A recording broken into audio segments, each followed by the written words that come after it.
তাহলে আমরা শুরু করি আজকে। দেখো, SCAS ডেভেলপমেন্টের দুইটা মেথডস আছে, two methods for development of SCAS and ESCO-SPOR. One is direct method and another one is indirect method. Direct মেথডটা very easy, খুব সহজে এটা বোঝা যায়, আন্ডারস্ট্যান্ডেবল। বাট ইনডাইরেক্ট মেথডটা একটু কমপ্লেক্স এবং জটিল। আমি বেশ কয়েকটা স্লাইড দেখাবো এবং বর্ণনা দিব, ছবি দেখাবো, যার মাধ্যমে তোমরা হয়তো সহজে এই জিনিসটা বুঝতে পারবে। তাহলে ফার্স্ট অফ অল আমরা যেতে চাচ্ছি যে কিভাবে ডাইরেক্ট SCAS ডেভেলপ হয় সেই পদ্ধতিতে। দেখো, এখানে স্ক্রিনে তোমরা দেখতে পাচ্ছ যে ডাইরেক্ট ডেভেলপমেন্ট অফ SCAS বা ডাইরেক্ট ডেভেলপমেন্ট শুধু লেখা আছে। এখানে প্লাজমোগেমি ঘটে, ক্যারিওগেমি, ডিপ্লয়েড নিউক্লিয়াস তৈরি হয়, তারপরে মিওসিস 1, মিওসিস 2 এবং ফাইনালি SCAS ডেভেলপ। এটা হলো খুব সংক্ষেপে তার একটি লেআউট এখানে দেওয়া হয়েছে। এখন এই প্রত্যেকটা বিষয়ের টার্ম সম্পর্কে আমি দু একটি কথা আলোচনা করে আমি একটু ছবিতে যাব, তাহলে তোমাদের বুঝতে একটু সুবিধা হবে। First of all plasmogamy. তোমরা জানো যে প্লাজমোগেমি হলো ইউনিয়ন অফ টু অপোজিট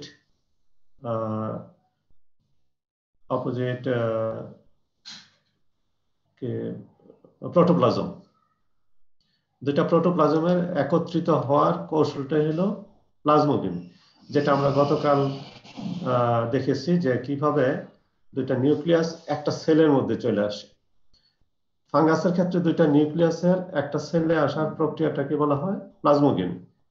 যেমন সেখানে আমরা দেখছি গ্যামেটেনজিয়াল কন্ট্যাক্ট, গ্যামেটেনজিয়াল কপুলেশন, স্পারমাটাইজেশন, সোমাটোগেমি, তারপর অটোগেমি, এরকম সম্ভবত 6টি কৌশল আমরা দেখছি। সেই 6টি কৌশলের যে কোনো একটি কৌশলে এই প্লাজমোগেমিটা সংগঠিত হয়। প্লাজমোগেমির পরের ধাপই হলো ক্যারিওগেমি। ক্যারিওগেমি কথাটা অর্থ হলো karyon means nucleus, gamos mean মিলন, fused. That is, karyogamy means fusion of two opposite nucleus. দুইটা নিউক্লিয়াসের একসাথে ফিউজড হওয়ার প্রক্রিয়াটি হলো ক্যারিওগেমি। ক্যারিওগেমি হওয়া মানে হলো এটা ডিপ্লয়েড নিউক্লিয়াস হয়ে যাওয়া, দ্যাট ইজ হ্যাপ্লয়েড থেকে ডিপ্লয়েড হইল। এখন তোমরা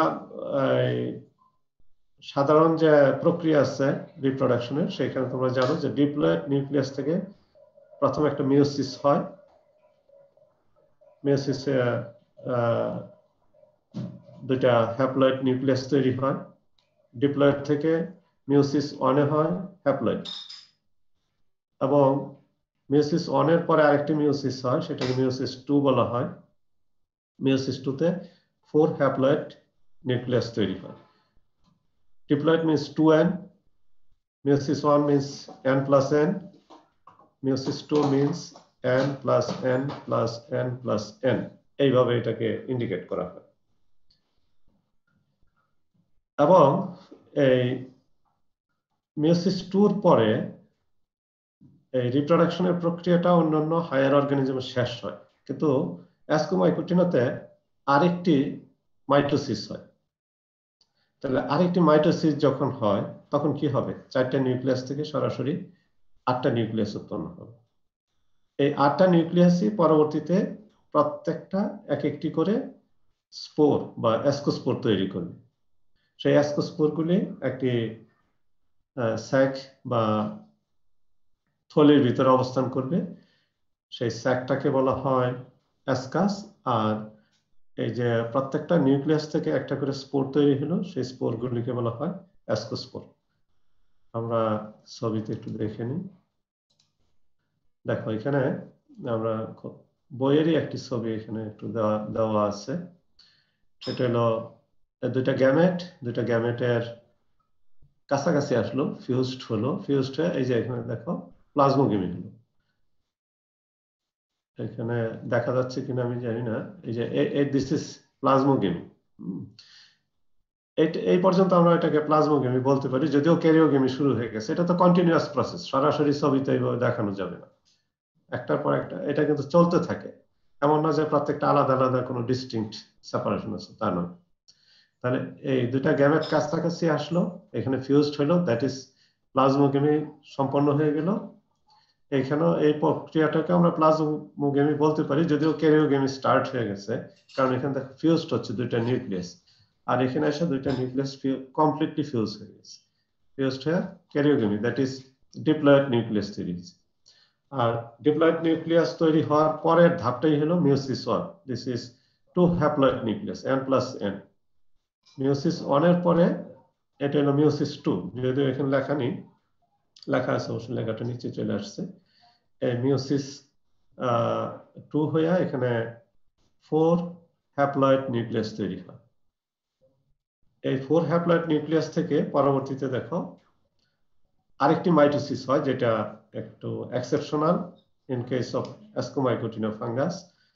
সেখানে এখান থেকে যখন 4টি নিউক্লিয়াস থেকে আরেকটি মাইটোসিস হয়, তখন 8টি নিউক্লিয়াস তৈরি হয়, 1 2 3 4 5 6 7 8, এই 8টি নিউক্লিয়াস তৈরি হলো। 8টি নিউক্লিয়াস পরবর্তীতে কনভার্ট হয় অটোমেটিক্যালি, নিজেদের মধ্যে কনভার্ট হয়ে এক একটি স্পোরে পরিণত হয়। This spore is called ascospore, and যে স্ট্রাকচারের ভিতরে এটা তৈরি হয় সেই স্ট্রাকচারটাকে বলা হয় অ্যাসকাস। This is অ্যাসকাস। এখন অ্যাসকোস্পোর আমরা মনে হয় এখানে কিছুটা বুঝতে পারছি। অ্যাসকোকার্প কিভাবে তৈরি হয়? এই অ্যাসকাসগুলি এতে একটা তৈরি হলো, অসংখ্য তৈরি হয় একের পর এক পাশাপাশি বা বিভিন্নভাবে বিভিন্ন লেয়ারে তৈরি হতে থাকে। হওয়ার পরে তারা আর একটি ফ্রুট বা ফলের মতো একটি স্ট্রাকচারের ভিতরে থাকে, সেটাকে বলা হয় অ্যাসকোকার্প, যেটা আমরা গত ক্লাসে কিছুটা আলোচনা করেছি এবং আশা করি তোমরা তখন সেখান থেকে বুঝতে পারছো। তারপরে এখানে আমি যে প্রক্রিয়াগুলি বর্ণনা করেছি তার লেখাটা এখানে আছে, তোমরা যদি তোমাদের বোঝার সুবিধার্থে লেখাগুলি এখানে দিয়ে দেওয়া হয়েছে, তোমরা একটু পড়ে নিও। এই আমাদের ডাইরেক্ট ডেভেলপমেন্ট হয়ে গেল, আমরা যেটা আলোচনা করছিলাম যে ডাইরেক্ট ডেভেলপমেন্ট অফ অ্যাসকাস কিভাবে হয় সেটা আমরা অলরেডি আলোচনা শেষ করতে চাচ্ছি। এখন আমরা যাব ইনডাইরেক্ট ডেভেলপমেন্ট। আচ্ছা, একটু যদি ডাইরেক্ট ডেভেলপমেন্ট সম্পর্কে কারো কোনো প্রশ্ন থাকে, দুই একটি প্রশ্ন সংক্ষেপে একটু বলতে জিজ্ঞাসা করতে পারো। আছে কারো কোনো কোয়েরি বা কোশ্চেন? তোমরা কি শুনতে পাচ্ছ আমাকে? জি স্যার, শুনতে পাচ্ছি। আচ্ছা, ঠিক আছে। কোনো প্রশ্ন? রোমানা আক্তার, হ্যাঁ রোমানা আক্তার, তামান্না, কোনো প্রশ্ন? না sir. Okay okay okay, thank you.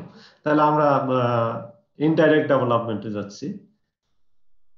Indirect development, এটা একটু দেখো, এখানে লেখা আছে, আমি পড়ি তারপরে আমি তোমাদেরকে বোঝানোর চেষ্টা করব।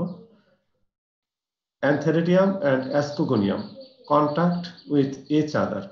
আমি আশা করি অ্যান্থেরিডিয়াম কাকে বলে এটা তোমরা জানো, অ্যাসকোগোনিয়াম কাকে বলে সেটাও জানো। তারপরেও আমি একটু বলে দিচ্ছি, অ্যান্থেরিডিয়াম হলো মেল সেক্স অর্গানকে ফাঙ্গাসের ক্ষেত্রে অ্যান্থেরিডিয়াম বলে, আর ফিমেল যে অর্গান আছে সেক্স অর্গান সেটাকে বলা হয় অ্যাসকোগোনিয়াম। তার মানে অ্যান্থেরিডিয়াম অ্যান্ড অ্যাসকোগোনিয়াম কাম ইন কন্ট্যাক্ট, তাদের কাছাকাছি আসে। বিভিন্ন পদ্ধতি আছে, আমরা আলোচনা করছি আগের ইয়াতে, সেই পদ্ধতির মাধ্যমে কাছাকাছি আসে। আসার পরে কি হয় দেখো, অ্যান্থেরিডিয়াল নিউক্লিয়াই পাস অ্যাসকোগোনিয়াম। এই ক্ষেত্রে অ্যান্থেরিডিয়ামে যে দ্যাট ইজ মেল অর্গানে যে নিউক্লিয়াস থাকে সেটা পাস হয় অ্যাসকোগোনিয়াম, অ্যাসকোগোনিয়ামের মধ্যে প্রবেশ করে। কিভাবে পাস হয়? Through the trichogyne. আমি ছবিটা দেখাবো, তাহলে তোমাদের বুঝতে সুবিধা হবে। ট্রাইকোগাইন একটা বিশেষ স্ট্রাকচার যেটা মেল এবং ফিমেল অর্গান যখন কাছাকাছি আসে তখন একটা ভেরি শর্ট টিউবের মতো তৈরি হয়, সেই টিউবের মাধ্যমে তারা একজন আরেকজনের সাথে সংযুক্ত হয়। সেই সংযুক্ত টিউবটাকে বলা হয় ট্রাইকোগাইন, এবং এই টিউবের মাধ্যমে অ্যান্থেরিডিয়াল নিউক্লিয়াই পাস ইনটু দ্য অ্যাসকোগোনিয়াম। ছবিতে আমরা হয়তো একটু পরে দেখতে পারবো। The male nuclei paired with female nuclei. এখন ঘটনা অ্যান্থেরিডিয়ামের কাজ শেষ, যা ঘটবে এখন অ্যাসকোগোনিয়ামে ঘটবে। আমি আবারও বলে নিচ্ছি, female sex organ of Ascomycotina is called Ascogonium. তাহলে মেল নিউক্লিয়াই গুলি পেয়ার করবে অ্যাসকোগোনিয়ামের মধ্যে। The pair nuclei are called dikaryon. এটা তো সাধারণ কথা, তোমাদের জানার কথা। ডাইক্যারিয়ন বলা হয়, ক্যারিয়ন মানে নিউক্লিয়াস। ডিপ্লয়েড এবং ডাইক্যারিয়নের মধ্যে পার্থক্য আছে। ডিপ্লয়েড হলো ফিউজড হয়ে গেলে ডিপ্লয়েড, আর যখন কাছাকাছি থাকে তখন সেটাকে বলা হয় ডাইক্যারিয়ন।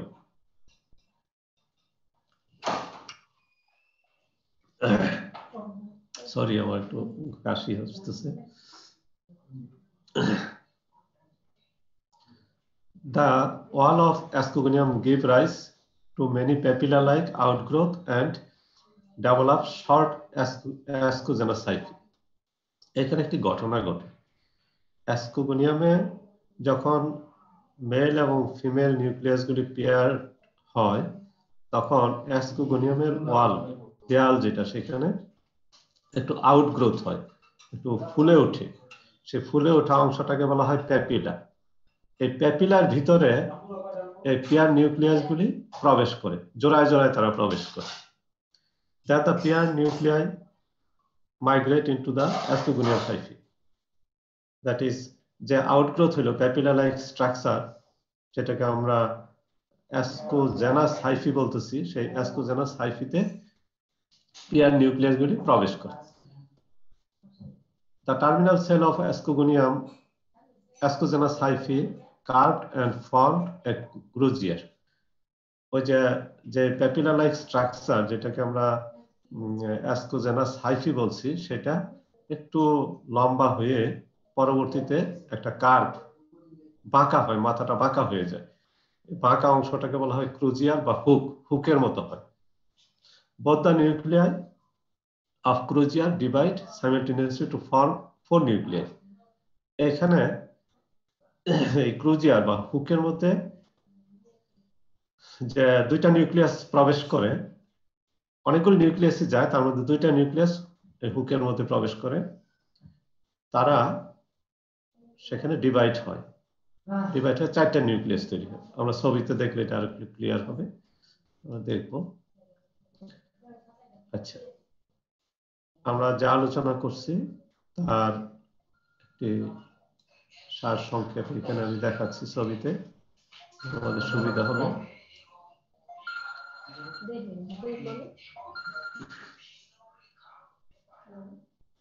দেখো, ছবিটা দেখে মনে হচ্ছে খুব ক্লামজি, তাই না? খুব মানে জটিল একটা কিছু, আসলে একেবারে জটিল না।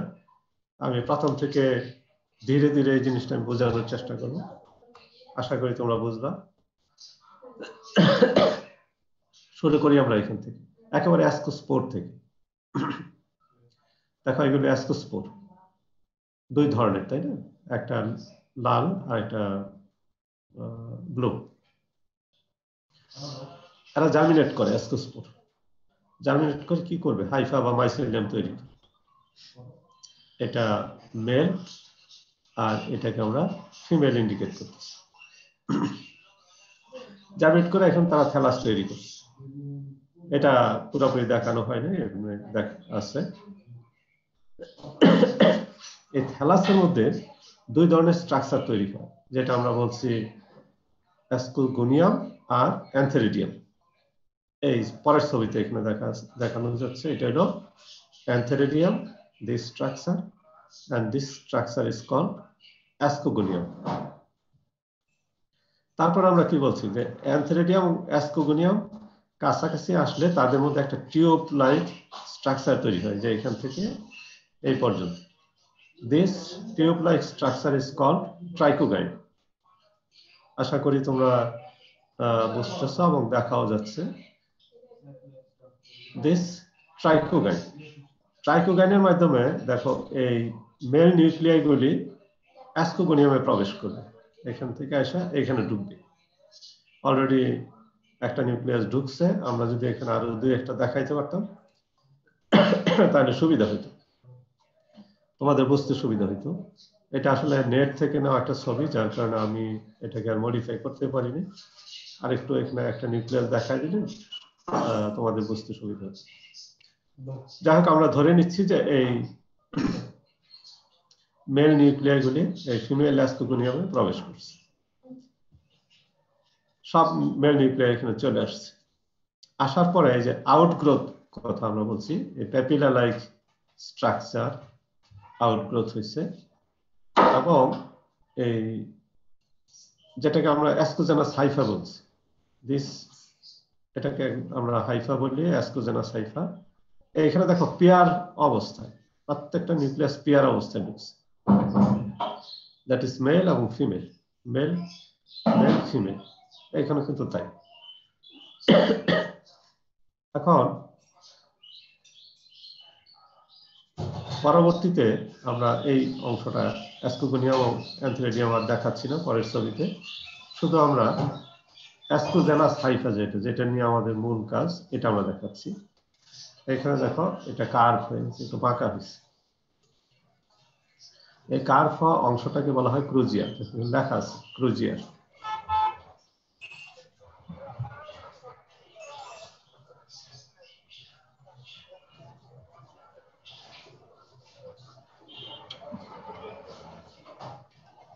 আর মাইকটা আনমিউট করা আছে। মলয়কে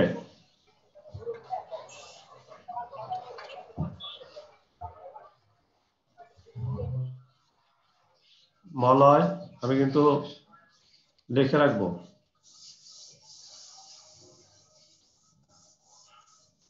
তোমরা মাইক তখনই আনমিউট করবা যদি আমার সাথে কথা বলতে হয়। যে কোনো সময় মাইক আনমিউট করে কথা বলতে পারবা, কিন্তু আদারওয়াইজ মাইক আনমিউট করবা না। এগুলো আমি বলছি তো, this will be the recorded now. এটা তোমাদের জন্য খুব ভালো হবে না, কিন্তু প্রয়োজনে আমার সাথে সারাদিন কথা বলো, কোনো সমস্যা নেই।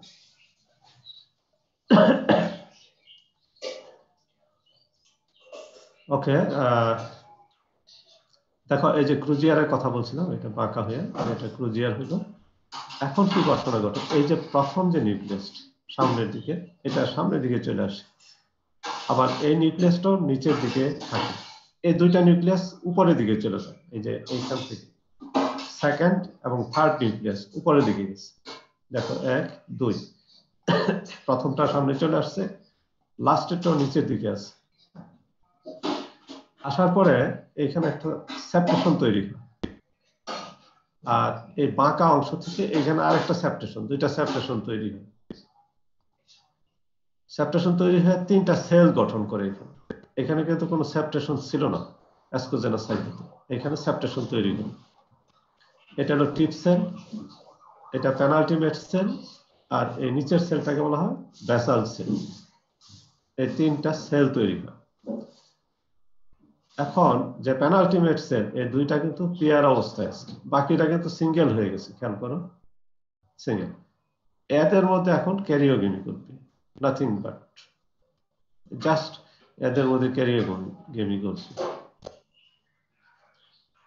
দেখো এই পেনাল্টিমেট সেল, এই যে এখানে এটা ক্যারিওগেমি হলো। দেখো এখানে কে দেওয়া আছে, কে মানে ক্যারিওগেমি। ক্যারিওগেমির পরে মিওসিস 1 এবং মিওসিস 2 এখানে একবারে দেখানো আছে। দুইটা মিওসিস হলো, মিওসিস হয়ে 4টা হ্যাপ্লয়েড নিউক্লিয়াস তৈরি।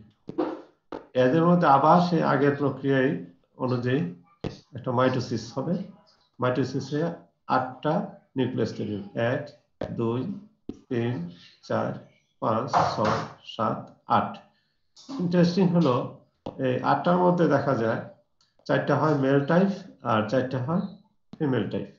এই 8টা নিউক্লিয়াস তৈরি হয়। 8টা নিউক্লিয়াস এই 8টা স্পোর তৈরি করে, কনভার্ট হয়, নিজেদের কনভার্ট হয়ে 8টা স্পোর তৈরি করে এবং যে সেলের মধ্যে পেনাল্টিমেট সেলের মধ্যে এই ঘটনাটি ঘটেছিল সেই সেলটা আলটিমেটলি একটা অ্যাসকাসে কনভার্ট হয়েছে। This is ascus. আর এইখানে যে দুইটা নিউক্লিয়াস ছিল এদের ফেট কি হয়?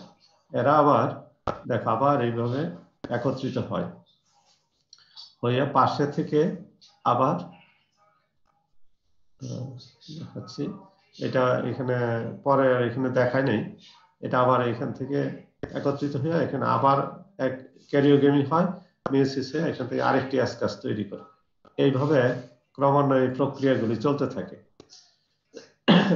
এখান থেকে মনে করো এখানে আরেকটা অ্যাসকাস তৈরি হবে, এইভাবে আবার 8টা স্পোর তৈরি হবে, তারপরে আরো হবে, এইভাবে ক্রমান্বয়ে চলে চলে চলে এরকম একটি ফ্লোটিং স্ট্রাকচার তৈরি করে।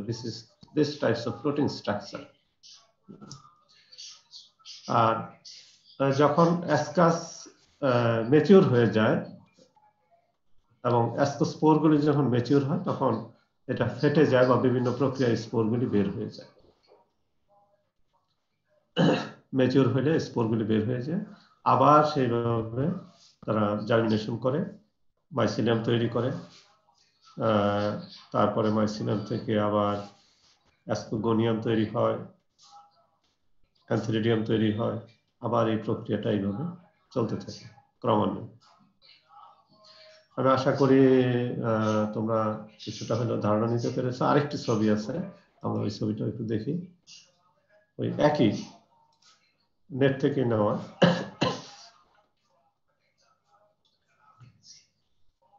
ওটা ওই আগের ছবিটাই হয়তো একটু ভিন্ন রকম আর কি। আগেরটা এখানে মাইটোসিস দেখাইছে আলাদা, মাইটোসিস আর এখান থেকে স্পোর দেখাইছে, একই ধরনের, খুব একটা পার্থক্য নেই। শুধু এই ছবিটা ওদের একটু নতুন আসছে যে এখানে ট্রাইকোগাইনটা তৈরি হচ্ছে। ট্রাইকোগাইনটা ফিমেল অর্গান থেকে তৈরি হয়, not male organ. Female organ থেকে তৈরি হয়ে এখানে মেল অর্গানের সাথে কানেক্টেড হয়, আর মেল নিউক্লিয়াসগুলি ফিমেল অর্গানের মধ্যে প্রবেশ করে। তারপরে তো ওই প্রক্রিয়াগুলি একই। সম্ভবত আরেকটি ছবি থাকতে পারে। এখানে দেখাইছে যে এই যে একটা তৈরি হলো, একটা কিন্তু আমাদের এই যে এখন তৈরি হয়েছে, তারপর পাশে থেকে আরেকটা তৈরি, এই যে পাশে থেকে আরেকটা তৈরি হচ্ছে, এইভাবে ক্রমে গুলি তৈরি হয়, একটার পর একটা তৈরি হতে থাকে। এটা হলো indirect development of অ্যাসকাস and ascospore. খুব ইম্পর্টেন্ট, পরীক্ষায় অনেক সময় থাকে। যদি না বুঝে থাকো তাহলে তোমরা আগে বোঝার চেষ্টা করবা, পড়বা, এখানে সব বর্ণনাগুলি দেওয়া আছে। আমি যা বলছি সব কথাগুলি এখানে বলা আছে, কাজে এইগুলি আমি আর রিপিট করব না। এখন যদি কারো কোনো কিছু জিজ্ঞাসা থাকে তাহলে বলো, আমি একটু আবার ছবিগুলি দেখাচ্ছি, যে কোনো একটা ছবি দেখলেই হবে। এর মধ্যে বুঝতে কারো কোনো সমস্যা বা অসুবিধা আছে কিনা। তারপর আরেকটি কথা, যে এখন হয়তো বা মনে হচ্ছে তোমরা বুঝতে পারছো, কালকেও যদি এটা একটু দেখে মনে করে যে আমি তো বুঝতে পারি নাই, কালকেও আমাকে প্রশ্ন করতে পারবা, বা পরে যে কোনো এক সময় যদি বুঝতে চাও আমাকে জিজ্ঞাসা করে এগুলি বুঝে নিতে পারবা। আর যদি বুঝে থাকো, ভেরি গুড, ওয়েল। রোমানা, হ্যাঁ রোমানা আক্তার। স্যার একটা কোশ্চেন ছিল। জি জি স্যার, ইনডিরেক্ট ডেভেলপমেন্ট কখন হয় আর ডিরেক্ট ডেভেলপমেন্ট কখন হয়? ইনডাইরেক্ট ডেভেলপমেন্ট কখন হয় আর ডিরেক্ট, এটা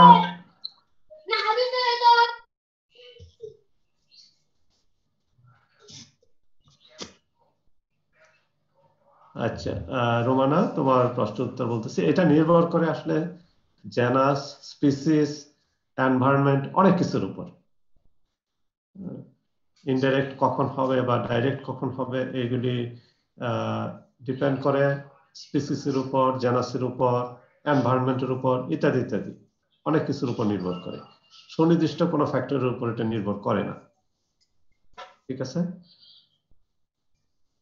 হ্যাঁ, রোমানা। জি স্যার। ওকে ওকে, আরো প্রশ্ন? আর কেউ?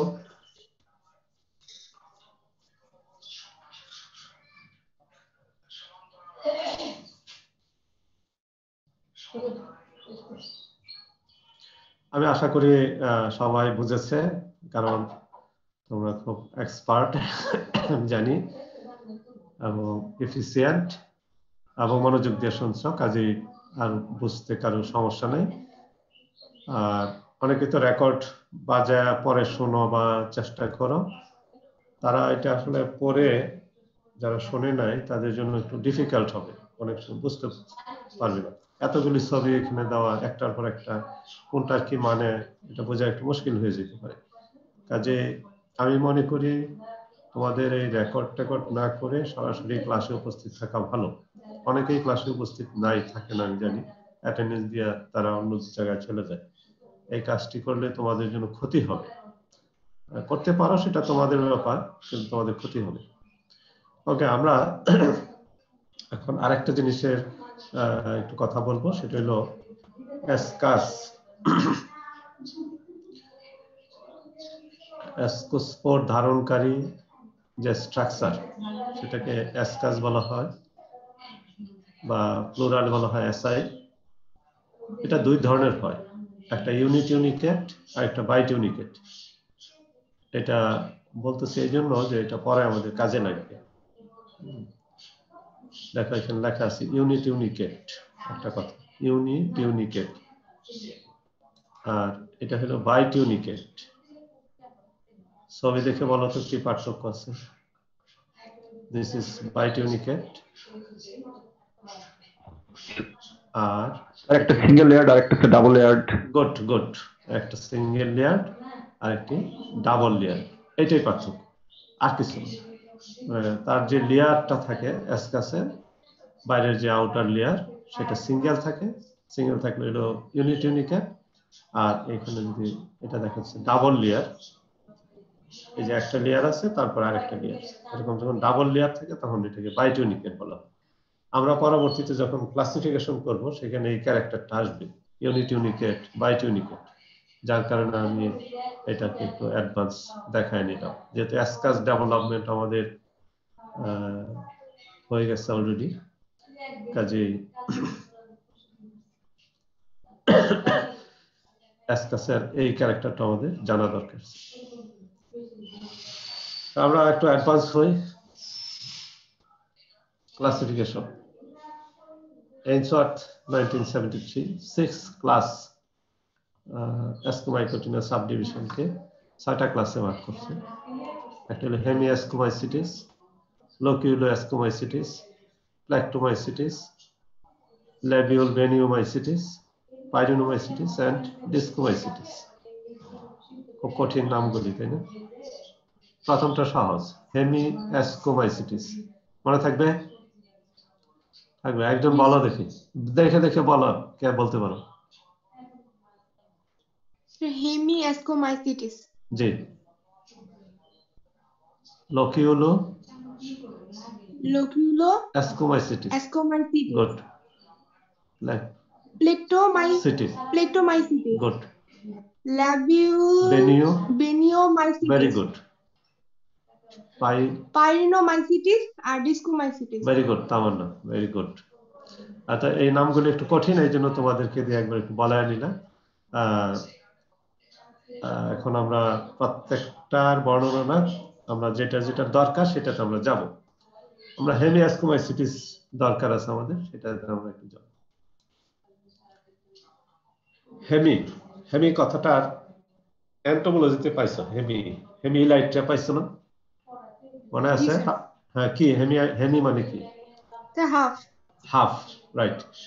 এইখানে হাফ মানে ফুল না, তার বডিটা ইনকমপ্লিট টাইপের। আমরা এতক্ষণ যে অ্যাসকোমাইসিটিসের বা অ্যাসকোমাইকোটিনার যে বৈশিষ্ট্য পড়ছি, সেই বৈশিষ্ট্যের পরিপূর্ণ বৈশিষ্ট্য তার মধ্যে নাই, এই জন্য এটার নাম হয়েছে হেমিঅ্যাসকোমাইসিটিস। দেখো কিরকম নাই, এটা আমরা এখানে একটু বর্ণনা করতেছি। প্রিমিটিভ মানে আদি প্রকৃতির। Simple, mycelium is totally absent. এতক্ষণ আমরা বলছি মাইসিলিয়াম সেপ্টেড ব্রাঞ্চড ইত্যাদি অনেক কিছু বলে আসছে, কিন্তু এখানে বলতেছি mycelium totally absent or poorly develop. তার মানে এটা অর্ধেক, পুরাটা না। এই জন্য এটার নাম হয়েছে হেমিয়াস্কোমাইসিটিস। এটা east like single sailed organism. East একটা সিঙ্গেল সেল, তার আবার মাইসিলিয়াম কি সেপ্টেশন কি কিছুই নেই। হ্যাঁ, এরা কোনো অ্যাসকোজেনা সাইফা বা অ্যাসকোকার্প তৈরি করে না, এটা পিকুলিয়ার। কিন্তু asci form directly from zygote or single cell. এটার যে অ্যাসাইডটা তৈরি হয়, অ্যাসকাস তৈরি হয়, সেটা ডাইরেক্টলি তৈরি হয়। একটু আগে একটা প্রশ্ন ছিল যে কখন ডাইরেক্ট হবে কখন ইনডাইরেক্ট হবে, এটাও একটা ফ্যাক্ট। দেখো, দ্যাট ইজ হেমিয়াস্কোমাইসিটিসের যে ফাঙ্গাস আছে তারা ডাইরেক্ট ডেভেলপ করে, ইনডাইরেক্ট তারা করে না। এই যে বললাম জেনাস স্পিসিস এগুলির উপর ডিপেন্ড করে, এখান থেকে তার প্রমাণ পাওয়া গেল। Asci form directly from zygote or single cell. একটা সেল যেহেতু, কাজে এটার আর কিছু করার নেই।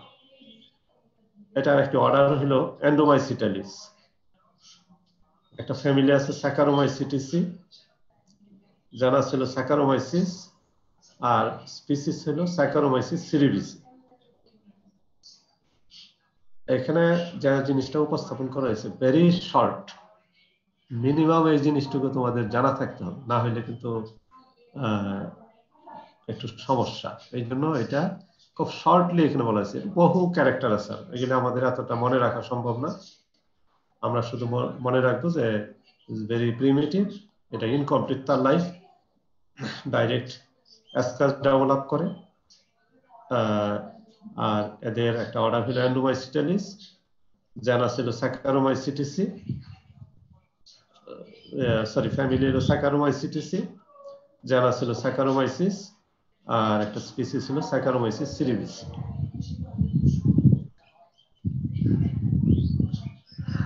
চমক, তোমার মাইক মিউট করো। চমক,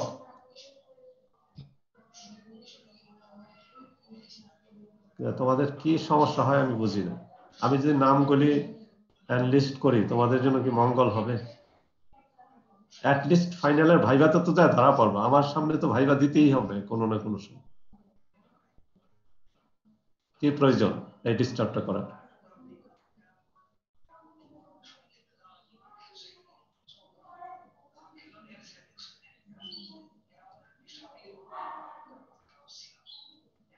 ওকে, আমরা এখন স্যাকারোমাইসিস সিরিবিসি নিয়ে একটু কথা আছে, এটা একটু বলতে হবে। এই যে থ্যালাস, থ্যালাস কাকে বলে? তামান্না, তামান্না আছে? নাই। ওকে, থ্যালাস হলো টোটাল বডিটাকে, ফাঙ্গাসের টোটাল বডিটাকে থ্যালাস বলা হয়। Thallus non mycelial, microscopic or unicellular.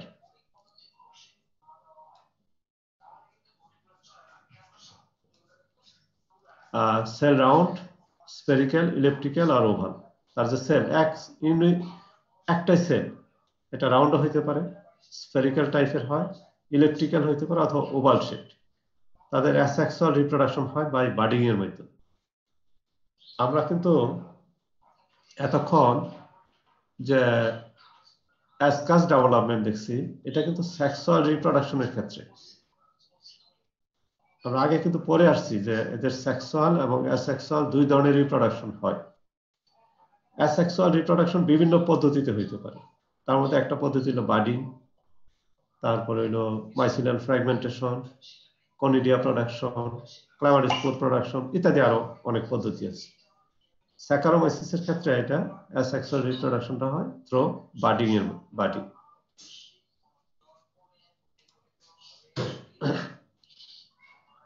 Sexual reproduction হয় by union of two somatic cell or two ascospore.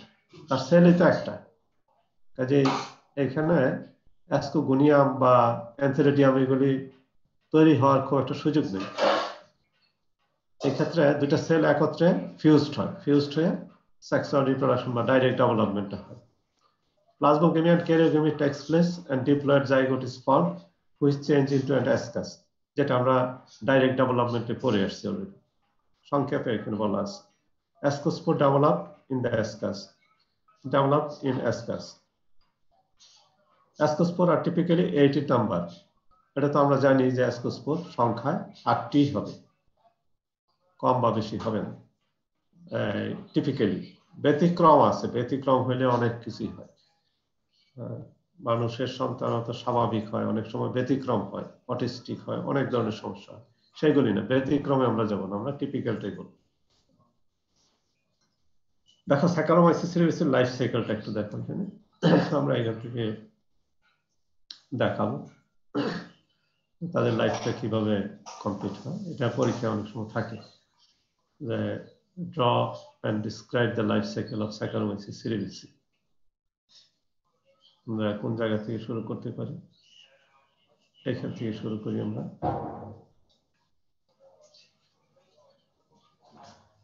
বা এখান থেকেও শুরু করা যায়, এখান থেকে বলি। দেখো এখানে 4টা নিউক্লিয়াস থেকে অ্যাসকাস তৈরি হবে। 4টা মানে এখানে 8টা হবে, এখানে 4টা দেখাইছে, আর অ্যাকচুয়ালি হবে কিন্তু 8টা। অ্যাসকাস মানে হলো এখানে 8টি অ্যাসকোস্পোর তৈরি হবে। 4টা দেখানো আছে, 4টা হয়তো দেখায়নি, অপোজিটে পড়ে গেছে। সেখান থেকে এই যে 2 ধরনের মেল এবং ফিমেল 2 ধরনের নিউক্লিয়াস তৈরি হবে, 2 ধরনের স্পোর তৈরি হবে, অ্যাসকোস্পোর।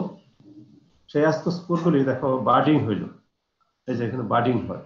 আমরা বলছিলাম যে অ্যাসেক্সুয়াল রিপ্রোডাকশন থ্রু বার্ডিং, এখানে একটা বার্ডিং হয়। বার্ডিং হয়ে এইখান থেকে একটা সেল আর এখান থেকে একটা সেল, দ্যাট ইজ একটা স্পোর আর একটা স্পোর। আমরা যদি এখানে নিয়ে আসি তাহলে আমরা দেখতে পাবো 2টা স্পোর কাছাকাছি আসলো, পরবর্তীতে তাদের মধ্যে ফিউশন হলো, ফিউজড হইয়া ওই যে প্রক্রিয়ায় হয় সেখানে ফিউশন মানে এখানে প্লাজমোগেমি হলো। প্লাজমোগেমি হয়ে পরের ধাপ হলো ক্যারিওগেমি, দ্যাট ইজ ডিপ্লয়েড হয়ে গেল। এই পর্যন্ত ছিল হ্যাপ্লয়েড, যা যা দেখছো এখানে সব কিছু হ্যাপ্লয়েড। ডিপ্লয়েড হইয়া এখানে আবার বার্ডিং হয়। বার্ডিং হইয়া দেখো যে বার্ডিং সেল তৈরি করলো, 1টা 2টা, তাদের মধ্যে আবার বার্ডিং হয়ে ফিউশন হয়, ফিউশন হয়ে মিওসিস হয়ে এই 4টা স্পোর তৈরি হয়। এখন তো ক্যারিওগেমি হইলো, ক্যারিওগেমি হয়ে একটা বার্ডিং হইলো, বার্ডিং হইয়া এখানে হবে মিওসিস। এই যে মিওসিস, এই প্রক্রিয়াটা শুরু হইলো, মিওসিস 1, 2 হইয়া 8টি স্পোর তৈরি হয়। এইভাবে তার লাইফ সাইকেলটা চলতে থাকে। ঠিক আছে, আশা করি বুঝতে পারছো। এইখান থেকে এই পর্যন্ত হলো হ্যাপ্লয়েড বা হ্যাপ্লোফেজ বলা হয়, আর এইখান থেকে এই পর্যন্ত হলো ডিপ্লয়েড বা ডিপ্লোফেজ বলা হয়। একটা মজার জিনিস আছে এখানে, আমাকে একটু বলো কেউ যে 2 জায়গায় বার্ডিং হচ্ছে, এইখানেও বার্ডিং হচ্ছে, এই জায়গাতেও বার্ডিং হচ্ছে, 2টা বার্ডিং এর মধ্যে পার্থক্য আছে, পার্থক্যটা কি? একটা হ্যাপ্লয়েড সেল হচ্ছে আর একটা ডিপ্লয়েড সেল হচ্ছে। রাইট, এটাকে বলা হয় হ্যাপ্লয়েড বার্ড, হ্যাপ্লোবার্ড, ডিপ্লয়েড পার্ট। হ্যাঁ ডিপ্লয়েড বার্ড, এইটাই হলো পার্থক্য। ভেরি গুড, ধরতে পারছো। তাহলে আশা করি বুঝতে পারছো। এই প্রশ্নের উত্তর যেহেতু দিয়েছো তাহলে বুঝতে পারছো, তাহলে আমরা অগ্রসর হব। স্যার আমি এখানে 8টা নিউক্লিয়াসই দেখাবো না 4টাই দেখাবো, যেভাবে দেখানো হয়েছে? আর তুমি 8টা দেখাইলেও কোনো ক্ষতি নেই, 4টা দেখাইলেও কোনো ক্ষতি নেই, তো বেটার 8টা দেখানো। এখানে 8টাই দেখানো, যেহেতু 8টা স্পোর হয় আমরা জানি, 8টা দেখানোই ভালো। 8টাই হবে এখানে, অথবা দেখানোর জন্য এটা এইভাবে দেখাইছে। এগুলি, এই ছবিগুলি আসলে নেট থেকে নেওয়া, আমি নিজের কিছু না, আমি কিছুটা মডিফাই করছি। এই লেখাটা এখানে ছিল না, হ্যাপ্লোফেজ ডিপ্লোফেজ লেখাটা পরে আমি সংযোজন করছি, আসলে তাই এখানে হয়। নেটেও তোমরা এই জিনিসগুলো দেখতে পারো।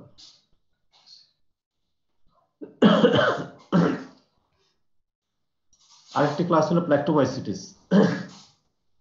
আমরা তো হেমিয়াস্কোমাইসিটিস খুব সহজে ওভারকাম করে গেছি, কিন্তু প্ল্যাক্টোমাইসিটিসটা একটু বোধহয় একটু বেশি আছে, আমাদের একটু দেখতে হবে। এটা একটু well developed, mycelium well developed, branch and septate.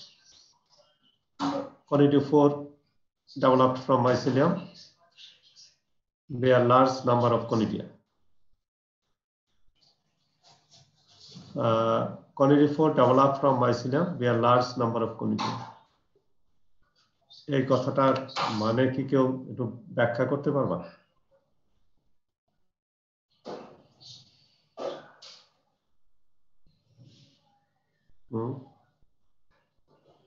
Conidiophore কখন ডেভেলপ হবে? এটা কি সেক্সুয়াল না অ্যাসেক্সুয়াল রিপ্রোডাকশনের ক্ষেত্রে? Asexual. Right. হ্যাঁ হ্যাঁ, অ্যাসেক্সুয়াল রিপ্রোডাকশনের ক্ষেত্রে এটা, asexual, হ্যাঁ অ্যাসেক্সুয়াল রিপ্রোডাকশনের ক্ষেত্রে কনিডিওফোর হবে, এবং সেখানে যে কনিডিয়াগুলি উৎপন্ন হবে সেটা লার্জ নাম্বার। এটা আমরা দেখবো, ছবি আছে মনে হয়, ছবিতে আমরা দেখতে পাবো। তোমরা বাস্তবেও এটা কেমন দেখা যায় সেটাও হয়তো দেখার সুযোগ হইতে পারে। Mycelium form well-defined fruiting bodies or ascocarp in which SI and ascospore are developed. এই ক্ষেত্রে আগের হেমিয়াস্কোমাইসিটিসে খুব ভালো ফ্রুটিং বডি তৈরি হয়নি, ওয়েল ডেভেলপ ছিল, এটা ডাইরেক্ট হয়েছিল। কিন্তু এই ক্ষেত্রে এটা অ্যাস্কোকার্পটা ওয়েল ডেভেলপড হয় এবং প্রচুর পরিমাণে অ্যাস্কোস্পোর তৈরি হয়, এসআই তৈরি হয়। আর অ্যাসেক্সুয়াল রিপ্রোডাকশন তো আমরা বললাম যে কনিডিওফোর তৈরি হয়, তার মধ্যে কনিডিয়া উৎপন্ন হয় এবং কনিডিয়ার সংখ্যা হয় অসংখ্য।